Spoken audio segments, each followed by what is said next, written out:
오늘 이렇게 창의성 가득한 지식 강국 전략 컨퍼런스에서 발표를 할 수 있게 돼서 큰 영광으로 생각합니다. 저도 제목이 상당히 인상 깊었습니다. 행복한 발명가 창작자 무엇이 필요한가? 특히 부제가 지식재산 강국 리치 코리아를 향한 미래 전략. 아무리 열심히 연구를 하시고 기술을 개발해도 이 기술이 해외로 줄줄 빠져나간다면은 보람이 없고 의미가 없겠죠. 어떻게 하면은 해외로 빠져나가지 않도록 할 수 있을까 말씀 올리겠습니다. 현행 우리나라 법에는 산업기술보호법과 그 산업기술보호법에 산업기술과 국가 핵심 기술이 규정되어 있고요. 작년에 제정된 국가첨단전략산업법에 국가첨단 전략기술이 또 규정되어 있습니다. 국가첨단전략기술로 지정이 되면 자동적으로 국가 핵심 기술이 되기 때문에 이렇게 포함 감기에 있게 됩니다. 산업기술은 각 부처에서 4,000여 개가 지정되어 있습니다. 그리고 국가 핵심 기술은 산업통상자원부에서 현재 75개가 고시로 지정되어 있습니다. 예를 들면 반도체, 디스플레이, 전기전자, 자동차, 철도, 철강, 조선, 원자력, 정보통신, 우주, 생명공학, 기계, 로봇, 수소 이렇게 다양한 분야에 75개가 지정되어 있습니다. 그리고 국가 첨단 전략 기술은 17개가 지정되어 있습니다. 정말 그 핵심적인 우리나라 국익에 정말 중요한 국가 전략적으로 중요한 국가 첨단 전략 기술입니다. 반도체가 8개가 지정되어 있고 디스플레이 4개, 2차 전지 3개, 바이오가 2개가 지정되어 있습니다. 이 국가 첨단 전략 기술은 정말 그 핵심적으로 보호를 해야 되겠습니다. 산업기술보호법과 국가 첨단 전략 산업법에 따르면 이 기술들을 해외로 유출했을 때 처벌 규정이 나옵니다. 산업기술을 해외로 유출하면 15년 이하의 징역 또는 15억 이하의 벌금, 국가 핵심 기술을 해외로 유출하면 3년 이하의 유기징역, 유기징역은 장기로는 30년까지 가능합니다. 그리고 15년 이하의 벌금을 병가할 수 있고 국가 첨단 전략 기술을 해외로 유출하면 5년 이상의 유기징역 그리고 20억 이하의 벌금을 병가하도록 규정하고 있습니다. 그런데 이제 구조적인 문제 때문에 이러한 기술들을 해외로 유출했을 때 처벌이 상당히 어렵다. 수사도 어렵고 현재 그 처벌도 그 솜방망이 처벌이 되고 있다. 이런 지적이 많이 있습니다. 그래서 저는 근본적인 해결책은 그 6개월 국가 첨단 전략 기술의 경우에 한정해서는 워낙 중요한 핵심 전략 기술이기 때문에 6개월 해외 취업 제한을 법에 규정하는 것이 어떻겠나 이렇게 제안을 드려봅니다. 그 이유는 최근 전직 우리나라 회사 임직원이 해외 회사에 취업하거나 해외 회사를 직접 설립해서 기술을 요출하는 경우가 많습니다. 그런데 해외에서 우리나라 수사기관이 체포 또는 압수수색을 할 수가 없습니다. 우리나라 형사권이 그 해외에 미치지 않기 때문입니다. 그래서 수사에 한계가 있습니다. 그리고 근로계약에 보통 경업금지 조항이 있습니다. 보통 2년 정도 있는데 근데 실제로 해외로 나가서 이렇게 기술 유출을 하는 경우에는 보통 다른 업종의 회사에 취업하는 것으로 위장 취업을 하십니다. 예를 들어서 실제로는 반도체 회사에서 근무를 하시면서 자전거 회사에 근무하는 것으로 위장 취업을 하는 등 그런 사례가 상당히 많고 대부분 그런 경우입니다. 그렇기 때문에 상당히 수사가 어렵습니다. 현재 국가첨단전략산업법 제14조에 보면은 전략기술 보유자는 이 회사를 얘기합니다. 산업통상자원부 장관에게 전략기술을 취급하는 보직과 전문 인력의 지정을 요청할 수 있도록 규정하고 있습니다. 그리고 이 경우 산업통상자원부 장관은 위원회 심의를 거쳐 전문 인력 등을 지정할 수 있습니다. 이에 따라 전문 인력 등의 지정을 받은 전략기술 보유자 회사를 얘기합니다. 는 전문 인력 등에 대하여 다음 각호의 사항에 포함된 계약을 체결할 수 있습니다. 그 계약에는 해외 동정 업종으로의 이직 제한 및 그 기간을 규정하는 계약을 체결할 수가 있습니다. 그러니까 해외로 근로계약에 해외로 동종 업종으로 이직 제한을 규정을 할 수 있지만 아까 말씀드린 바와 같이 위장 취업을 다른 업종의 회사에 위장 취업을 하기 때문에 이 조항의 실효성이 실제로 효과가 없는 경우가 상당히 많습니다. 그리고 제5항을 보면 이에 따라 전문 인력 등의 지정을 받은 전략기술 보유자는 이 회사입니다. 다음 각호의 어느 하나에 해당하는 경우 산업통상자원부 장관에게 해당 전문 인력의 그 직원을 얘기합니다. 이 출입국 정보를 신청할 수 있다. 출입국 정보의 제공을 신청할 수 있다. 그래서 이렇게 지정을 해놓으면은 그 핵심 기술을 취급하는 전문 인력이 해외로 나갔을 때 그 출입국 관리소의 출입국 정보를 조회해 볼 수 있도록 이런 규정을 두고 있습니다. 근데 사실 이 규정이 뭐 기술 유출을 위해서 해외로 가는 경우뿐만 아니라 해외 여행을 간다든가 개인적인 목적으로 해외로 가는 경우도 상당히 많을 텐데 이 그 출입국 정보를 다 회사에서 볼 수 있도록 하기 때문에 실제로 요 국가첨단전략산업법 제14조에 따라서 그 전문 인력을 지정한 회사는 아직까지는 한 회사도 없다고 합니다. 물론 국가첨단전략산업법이 작년에 제정돼서 그런 측면도 있는 것 같습니다. 저는 이렇게 출입국 정보를 그 회사에서 직원들의 출입국 정보를 살펴볼 수 있도록 하는 것보다는 차라리 이렇게 지정을 한 경우에는 그 6개월간 해외 취업을 제한하고 이렇게 될 경우 직업 선택의 자유의 제한이 그 헌법상 문제가 될 수 있는데요. 국내에서 또 취업을 할 수가 있고 기간을 6개월로 최대한으로 단축해서 6개월간 해외 취업 제한을 규정하는 것이 어떤가 이렇게 제안을 드립니다. 그리고 여러 가지 그 수사에 어려움이 있기 때문에 근본적으로 해외 기술 유출을 방지할 수 있는 대책으로는 퇴직 기술자를 특허청 심사관으로 채용하는 방안이 있습니다. 반도체 분야를 우선으로 민간 퇴직 기술자 올해 초에요 30명을 특허청 심사관으로 채용 완료하였고 반도체 전담 심사 조직도 신설하였습니다. 이 30분들은 신규 심사관 교육을 이수하고 현재 실제 심사 업무에 투입된 상황입니다. 올해 하반기에는 특허청 전문 임기제 나급 심사관 경력 경쟁 채용 시험 공고에는 반도체뿐만 아니라 디스플레이, 바이오 분야도 추가되어 총 43명을 선발할 예정입니다. 그런데 이 제도에 대해서 기업에서 상당히 좋은 평가를 하고 있다고 합니다. 그 핵심 기술을 다루었던 그 분들이 해외로 나가서 기술을 유출하지 않으시고 특허청에 가서 다시 전문 분야를 살려서 국가를 위해서 또 봉사하실 수 있는 기회가 있기 때문에 너무나 좋은 제도라고 생각됩니다. 그런데 그 제도의 취지에 비추어서 현재 인원이 상당히 작은 것으로 그렇게 생각이 됩니다. 그래서 대폭 이 인원을 확대하는 것이 바람직하다고 생각됩니다. 구조적으로 기술 유출이 수사하기가 힘들고 또 제재하기가 힘든 이유에 대해서 살펴보도록 하겠습니다. 특허는 각국 특허청에 특허를 출원하고 특허가 다 등록이 돼 있기 때문에 공개가 돼 있습니다. 그런데 영업 비밀은 공개를 하지 않고 회사 내부적으로 비밀로 유지합니다. 비공개가 비공지성이 요건입니다. 그렇기 때문에 특허 침해와 영업 비밀 침해를 살펴보면 특허 침해는 특허권자와 특허 침해자, 특허권자도 회사고 특허 침해자도 회사입니다. 회사의 양자 간의 관계라고 볼 수 있습니다. 영업 비밀 침해 같은 경우는 영업 비밀을 보유한 회사가 있고 또 영업 비밀을 취득해서 그 영업 비밀을 사용한 회사, 영업 비밀 침해 회사가 있고 그 중간에 전직 임직원이 반드시 있어야 됩니다. 영업 비밀은 공개가 되지 않고 있기 때문에 전직 임직원의 협조가 없으면 영업 비밀 침해 회사가 영업 비밀을 얻을 수가 없습니다. 그리고 전직 임직원도 영업 비밀 침해 회사가 보상이나 대가를 주지 않으면은 구태여 영업 비밀을 유출할 인센티브가 없기 때문에 그 전직 임직원과 영업 비밀 침해 회사는 상호 불가결 관계라고 생각되고 상호 의존적 관계라고 생각이 됩니다.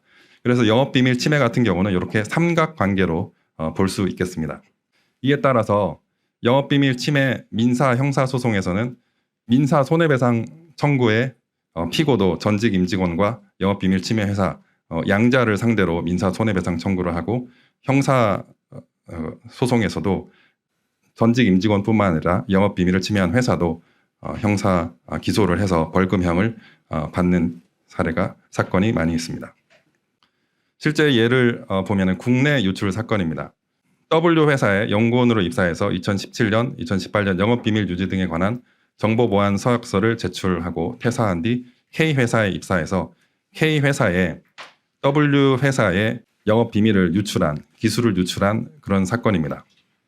이 사건 형사에서 직원 A와 직원 B가 공범으로 유출을 했는데 이 직원들은 그 직원 A는 징역 1년 10월 실형을 선고받았고 징역 B는 집행유예를 선고받았습니다. K 회사는 그 벌금형 5천만 원을 선고받았습니다. 민사에서도 직원 A와 K 회사가 연대 책임을 지도록 해서 손해배상을 하도록 그렇게 판결을 받았습니다. 근데 똑같은 사례가 똑같은 영업비밀 침해 기술 유출 사건인데 해외 유출인 경우에는 큰 차이점이 있습니다. 사실 해외 유출 사건이 더 중요한데 해외 유출에서는 H회사 직원들이 중국의 설계도를 유출한 사건입니다. 요 사건에서는 형사에서도 그 직원들만 징역 3년 6월 및 벌금 30억에 처해졌습니다. 그러니까 중국에 있는 회사는 형사처벌을 받지 않았습니다. 그리고 민사 손해배상 청구 민사 사건에서도 직원들만 손해배상 청구의 피고로 해서 손해배상을 해주도록 이렇게 민사 판결이 났습니다. 중국에 있는 회사한테는 손해배상을 청구하지 못했습니다. 이 점이 구조적으로 아주 심각한 문제라고 생각됩니다. 국내 유출과 해외 유출을 비교해보면 사실 국익의 관점에서 국내 유출보다 해외 유출이 훨씬 더 심각하고 중요한 문제입니다. 그런데 국내 유출 같은 경우는 이렇게 영업비밀 침해의 경우에 삼각관계에서 전직 임직원뿐만 아니라 영업비밀 침해 회사까지 민형사상 처벌을 받게 됩니다. 그런데 해외 유출 같은 경우에는 지금 현재 전직 임직원만 우리나라 사람인 전직 임직원만 민형사상 처벌을 받게 되고 해외에 있는 실제로 영업비밀을 가져가서 그 영업비밀을 사용하는 그 회사는 전혀 형사 처벌도 하기도 어렵고 민사 손해배상도 잘 이루어지지 않고 있습니다. 이러한 문제점 때문에 해외 기술 유출이 끊임없이 계속 반복되고 있는 것이 아닌가 이런 생각이 듭니다. 뿐만 아니라 여기서 해외 유출의 경우에 전직 임직원, 우리나라 전직 임직원만 민형사상으로 처벌을 하는데 형사 처벌도 뒤에 보시겠지만 솜방망이 처벌로 잘 이루어지지 않고 민사 손해배상 청구를 한다고 하더라도 기술 해외 유출로 인한 피해액이 언론 보도에 따르면 최근에 삼성 반도체 공장 설계도 유출 사건으로 인한 피해액이 3천억에서 3조에 이른다. 이런 그 정도로 기술 해외 유출의 피해액은 천문학적인 숫자인데 이것을 개인한테 전직 임직원인 개인한테 손해배상 민사 손해배상 청구를 했을 때 과연 얼마를 받을 수 있을지 그에 비하면은 전직 임직원 개인에게 전체 손해 기술의 가치 배상을 청구하는 것도 실효성이 없습니다. 그러니까 실제로 할 수 있는 방법은 우리나라 사람인 전직 임직원을 상대로 민사 형사를 처리를 하는 것인데 민형사 모두 실효성이 없는 상황입니다. 그렇기 때문에 아까 말씀드린 아직 사전에 방지하는 것이 중요하다. 그래서 6개월 그 해외 취업 금지를 하는 것을 제안드리고요. 또 과거에는 국내에서 계열 회사를 통해서 해외로 기술 유출되는 사건이 많았다면 최근에는 실제로 해외로 나가서 해외 회사에 취업을 하거나 또는 해외에 직접 법인을 설립해서 기술을 유출하는 경우가 많다고 합니다. 그러면은 그 피의자들이 해외에 있기 때문에 조사하기가 상당히 어렵습니다. 그렇기 때문에 실제로 제보자가 있는 경우가 아니면은 수사하기가 상당히 어렵다는 그런 수사기관의 말씀을 들었습니다. 그런데 실제 우리나라 산업기술보호법에 그 제보자에 대한 포상금 규정이 있습니다. 이렇게 1억 원 이하, 3천만 원 이하, 500만 원 이하가 있는데 2017년부터 2023년 9월까지 기술 유출 신고 포상금이 지급된 건수는 아직까지 총 3건밖에 없다고 합니다. 2017년에 150만 원이 지급되었고 2022년 7월에 200만 원, 2022년 11월에 300만 원이 지급됐다고 합니다. 매년 100건 안팎의 검거에도 포상금 예산은 1년에 500만 원 뿐이라고 합니다. 이렇게 포상금 금액이 유출된 기술의 가치에 비해 비교될 수 없을 정도로 작고 다른 종류의 포상금 규정이 다른 법에 또 여러 가지가 있는데 그 다른 종류의 포상금에 비해서도 상당히 적은 수준입니다. 그래서 이 포상금 금액을 지급하는 기준을 상향 조정하는 것이 아주 시급하다고 생각합니다. 현재 산업기술보호법 관련 사건 처리 현황인데요. 무죄 나온 사건도 많고 또 유죄 나와도 집행유예가 대부분이고 그 총 81건 중에 그 실형이 나온 사건은 5건밖에 없습니다. 이렇게 법원에서 솜방망이 처벌이 되는 것은 실제로 법원에서 피해액이라든가 그 기술 유출의 그 이득액 그 인정이 잘 안 해주고 있다는 그런 지적이 있습니다. 그런데 이거는 민사상 손해배상 청구에 적용할 수 있는 손해액 추정 규정입니다. 우리나라 특허법과 우리나라 부정경쟁방지법 그리고 일본의 특허법과 일본의 부정경쟁방지법 공이 있는 그 손해액 추정 방법입니다. 첫 번째 방법은 그 양도 수량의 단위 수량당 이익액을 곱해서 그 손해액을 추정하는 방법입니다. 두 번째 방법은 그 이익액이 있으면 침해한 자가 이익액이 있으면 그 이익액을 손해액으로 추정하는 규정입니다. 세 번째 방법은 이제 로열티를 통해서 손해액을 추정하는 방법인데 이 방법들이 특허에는 적합하지만 영업 비밀 공개되지 않은 영업 비밀, 공개되지 않은 기술의 좀 적합하지 않은 측면이 있다는 설명을 드리도록 하겠습니다. 같은 조항의 그 제7항에 보면은 손해액 추정에 고려할 사항들이 열거하고 있습니다. 영업 비밀 보유자가 입은 피해 규모와 침해자가 얻은 경제적 이익, 그러니까 피해액과 이득액 전부 다 고려하도록 규정하고 있습니다. 근데 주로 해외 기술 유출 같은 경우에는 그 해외에는 회사를 상대로는 그 민사 손해배상 청구를 잘 못하고 있습니다. 증거 확보도 어렵고 그 해외에 나와서 소송한다는 것이 어렵기 때문에 우리나라 사람인 전직 직원들한테 손해배상 청구를 하는데 그렇기 때문에 이 5호로 영업 비밀을 유출한 자가 그 대가로 얻은 경제적 이익을 추가하는 것을 제안드리고 싶습니다. 아까 말씀드린 대로 그렇게 일본과 우리나라 특허법과 그 부정경쟁방지법에 공통적으로 있는 손해액 추정 방법 중에 특허 침해는 다 적합합니다. 그런데 기술 가치 평가 방법이 크게 원가 접근법과 수익 접근법 그리고 시장 가치 접근법 이렇게 세 가지로 나눌 수 있습니다. 원가 접근법은 그 기술을 개발하기 위해 필요한 비용, 그리고 수익 접근법은 로열티 공제법과 또 그 기술을 사용하여 제품을 생산 판매하여 얻은 영업 이익으로 기술 가치 평가하는 방법이 있고 시장 가치 접근법은 특허 이전 가격, 그 특허를 시장에서 팔았을 때 그 가치를 평가하는 방법입니다. 그런데 특허는 실제로 특허 사용권을 부여하고 그에 대한 대가로 로열티를 받는 그 케이스가 많이 있습니다. 그런데 영업비밀은 공개하지 않기 때문에 누구한테 사용하도록 해주고 거기에 대한 대가로 로열티를 받는 경우가 없습니다. 그래서 로열티 공제법은 영업비밀 침해 같은 경우에는 잘 적용되기가 어렵습니다. 그리고 특허도 기술 이전을 하는 경우가 있는데 영업비밀은 공개를 하지 않고 있기 때문에 이전하는 경우가 많이 없어서 시장가치 접근법으로도 영업비밀에 해당하는 기술의 가치를 산정하기가 어렵습니다. 결국 원가 접근법을 그 기술의 가치를 산정해야 되지 않나 이렇게 생각됩니다. 법원에서도 이 점을 좀 인정을 해서 양형에 고려해 주시면 좋겠다는 말씀 드리고 싶습니다.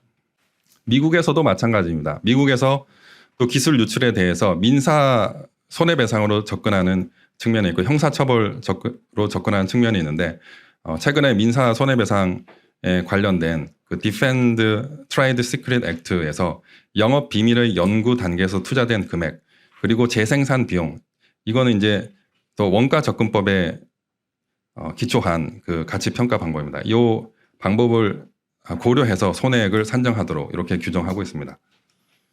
그 미국에서 형사처벌 단계에서도 Economic Espionage Act에 따르면 영업 비밀의 연구 및 설계 비용과 영업 비밀의 재생산 비용, 이것도 역시 원가 접근법으로 기술을 평가한 기술 가치를 평가한 그 방법입니다.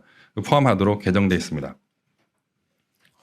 그래서 민형사 공히 그 기술 개발 비용, 그 원가 접근법에 따른 가치 평가 방법을 참조하도록 그렇게 규정하고 있습니다.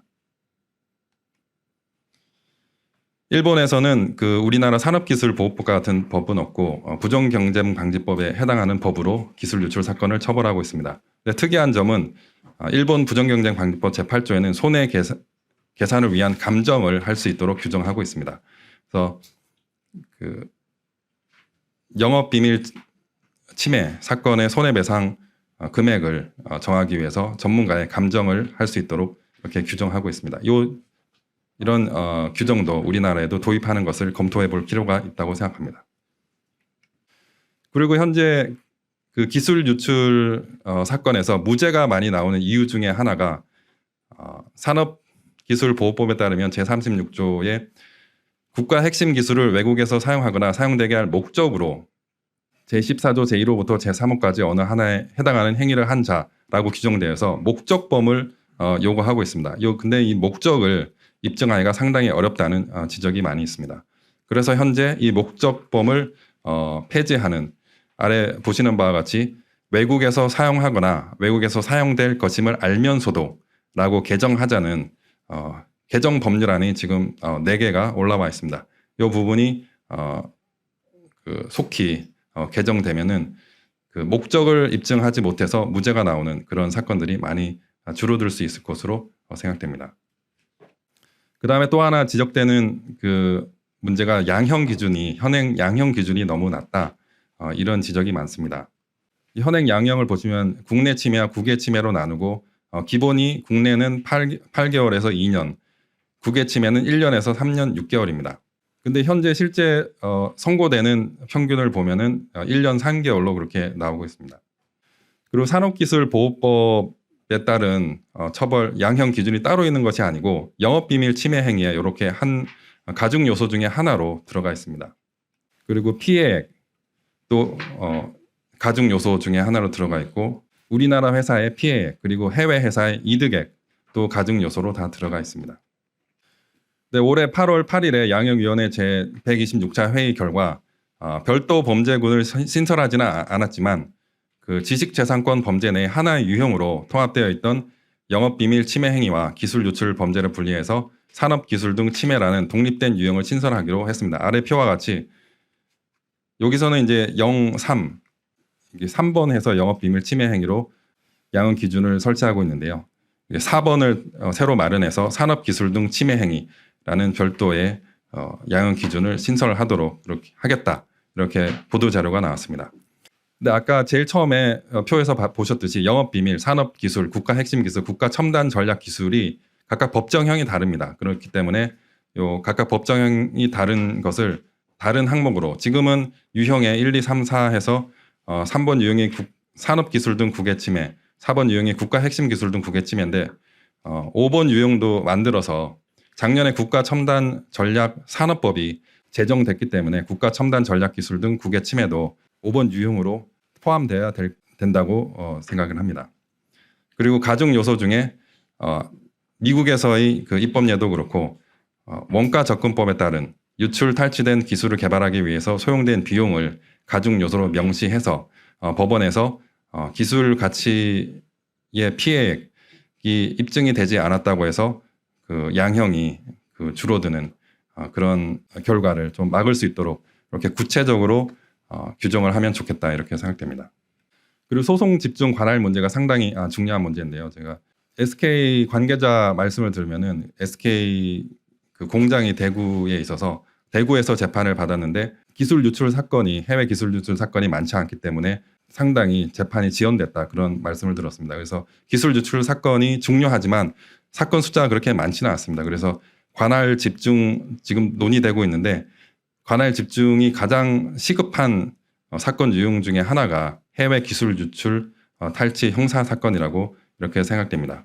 현재 관할 집중 논의는 부정 경쟁과 영업 비밀 그리고 저작권은 제외 아직 좀 보류된 단계고 민사 가처분 소송에서 관할 집중이 1심은 서울과 대전으로 집중되도록 형사, 민사 모두 포함해서 서울과 대전으로 집중되도록 하는 논의가 진행되고 있다고 들었습니다. 형사 사건의 경우에 관할 집중을 말씀을 드릴 때 가장 그 문제가 되는 것이 피고인의 방어권 보장 문제입니다.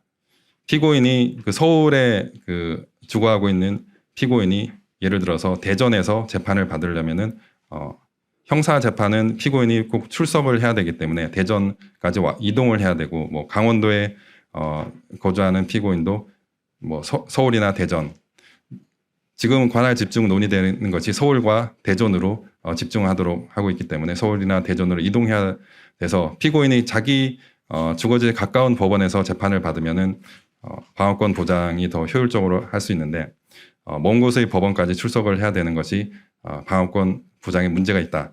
이런 주장이 있습니다. 그런데 해외 기출 유출 형사 사건 같은 경우에 피고인이 해외에 취업하면서 기술 유출하는 경우가 많고 해외에 체류하는 경우가 많기 때문에 국내의 주소지에 거주하지 않는 경우가 많다고 생각됩니다. 그래서 국내의 어느 법원에서 재판을 받는지에 따라 피고인의 방어권 보장에 문제가 될 소지가 상대적으로 다른 사건에 비해서 적고 현재는 또 전국이 일일 생활권이라고 볼 수 있기 때문에 해외 기술 유출 탈취 사건의 관할 집중이 시급하다 이렇게 생각됩니다. 또 해외 기술 유출 탈취 사건의 경우 그 사건이 상당히 복잡하기 때문에 전문성이 중요하다고 생각됩니다. 그래서 관할 집중을 논의할 때 부정경쟁방지법 사건 형사 사건을 관할 집중이 논의가 되고 있는 것으로 알고 있습니다만은 산업기술보호법 그리고 국가첨단전략산업법 위반 형사소송도 관할 집중을 하도록 반드시 명시를 해서 이러한 사건들도 최우선적으로 소송 관할 집중 제도를 도입할 수 있도록 하는 것이 좋겠다 이렇게 말씀드립니다. 그리고 마지막으로 지금 가장 큰 문제가 해외 기술 유출 사건 같은 경우에 해외에 있는 그 회사는 민사든 형사든 처벌을 받지 못하고 우리나라 전직 직원들만 민사 형사 처벌을 받기 때문에 근본적으로 이 사태를 발본색원할 수 없다는 생각을 하게 됐습니다. 공정거래법과 자본시장법에 보면은 국외에서 이루어진 행위라도 그 행위가 국내 시장에 영향을 미치는 경우에는 이 법을 적용한다. 이런 규정이 있습니다. 이런 조항들을 참조를 해서 산업기술보호법 그리고 국가첨단전략산업법에도 유사한 조항을 신설을 해서 해외 회사들도 형사처벌을 할 수 있는 근거 규정을 두는 것이 바람직하다. 이렇게 생각됩니다. 이상으로 저희 발표를 마치도록 하겠습니다. 감사합니다.